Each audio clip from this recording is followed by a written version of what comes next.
Probably know by now that you need a few things in order to successfully immigrate to Canada. You need to be under 30, preferably. You need to have a degree, probably a master's degree, and you need to have 3 years work experience or more, and you need to have working knowledge of English and or French. Hey guys, how's it going? Welcome back to my channel. In today's video, we are talking about if it is necessary to speak French in order to successfully immigrate to Canada.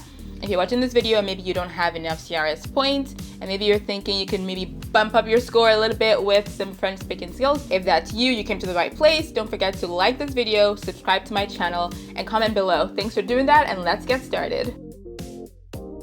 You probably know by now that you need a few things in order to get sufficient points to immigrate to Canada. You need to have a degree, preferably a master's degree. You need to have 3 years work experience, and you need to have a good working knowledge of English and or French. Those things give you enough CRS points, which is a comprehensive ranking system, to qualify you for, really competitive express entries that evaluate your skills and your experience and your rank in terms of the express entry pool. If you're a person who's immigrated to Canada, or you're thinking of immigrating to Canada, you know it's all about the number of points that you have. That is the CRS, so pay attention to it. If you don't have the points required, what do? Basically, the quickest ways that you can bump up your points would be getting more work experience, of course, in the relevant field that the government currently desires, or you could, get a Canadian education.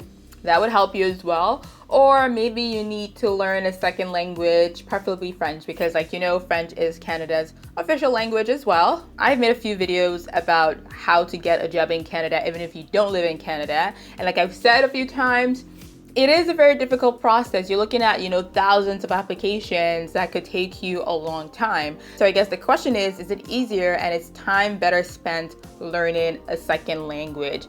It really depends on you and your goals. If you're planning to move to Canada and you don't have enough points, maybe you're over 30, maybe you don't have a degree, and you don't want to come to school in Canada, which a lot of people don't. Maybe because you don't want to go to school, or maybe because you can't afford to go to school in Canada because it's expensive.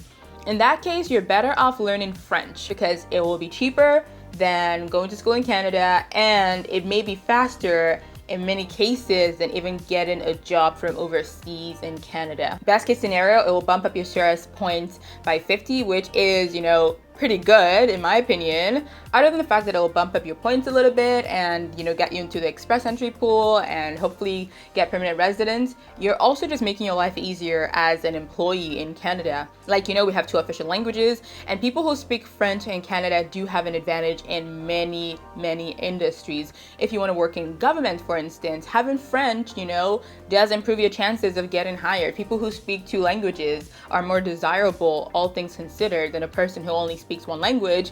And best of all, it also opens you up to being able to get into immigration pools in places like Quebec or places like New Brunswick, where about 30% of the population speaks French. So either way, even if you don't want to live in New Brunswick or you don't want to live in Quebec, even in English-speaking parts of Canada, learning French is still a huge asset. Of course, there are many factors that could help you out in terms of that immigration pathway, and your CRS points, you may not really be thinking about that, but either way, learning French is still a huge asset just because of the job prospects that you can get because of it. So maybe now you're thinking, how do I learn French? There's lots of resources out there. Italki, you can get a one-on-one tutor. Also, the government of Quebec has a really wonderful website that will help you in your French journey because, the government of Quebec needs French-speaking speakers to immigrate to that province. So I will put those resources in the link below so you can check them out. When I was younger, my parents did know that, French would be a really huge asset because we're planning to move to Canada.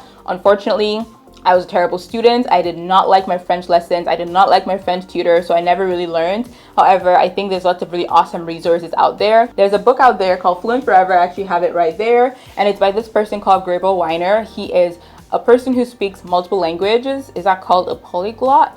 But anyways, he was an opera singer and has mastered how to learn multiple languages. He has a book and a website, and he gives you really wonderful free resources so you can learn any language. So I will put a link as well in the description box. I'm not here to act like learning French is super easy, but I'm just saying that if you're struggling to get points, learning French may be easier than the alternatives, which is applying for thousands of jobs and not getting any sort of offers. It's something that you can do on your own. The power is within you to be able to learn it on your own, and even if it doesn't work out, you still know how to speak French. So either way, it's a win-win. Hey guys, while I was editing, I decided to do a simulation of a 29-year-old person who is single and is interested in moving to Canada and maybe knows how to speak French. So here is the profile, just to see the sort of points you would be able to get. So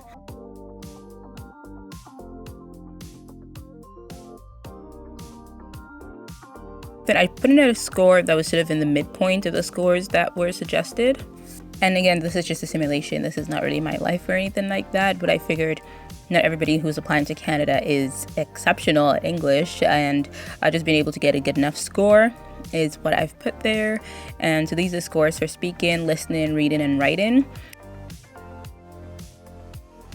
I also asked for French scores, so I put in the scores assuming that this person would learn French, which is what this video is about. And in terms of how much experience they have working in Canada, I put none. And then how much experience they have working overseas, I put 3 years or more. And does the person have a valid job offer? I put no, because many people coming here don't have a valid job offer and don't have a nomination yet. And do they have any family? I also put no for that, because most people coming here don't have family members that could help them out with this immigration process.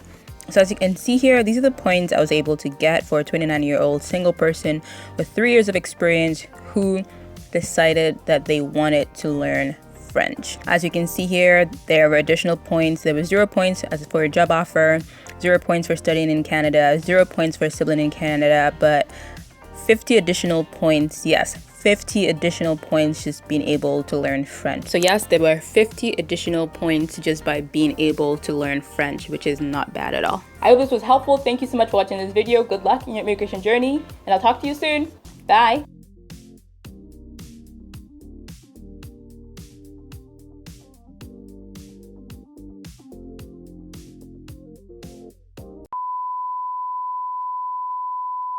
You probably know by now that the profile of the most successful immigrants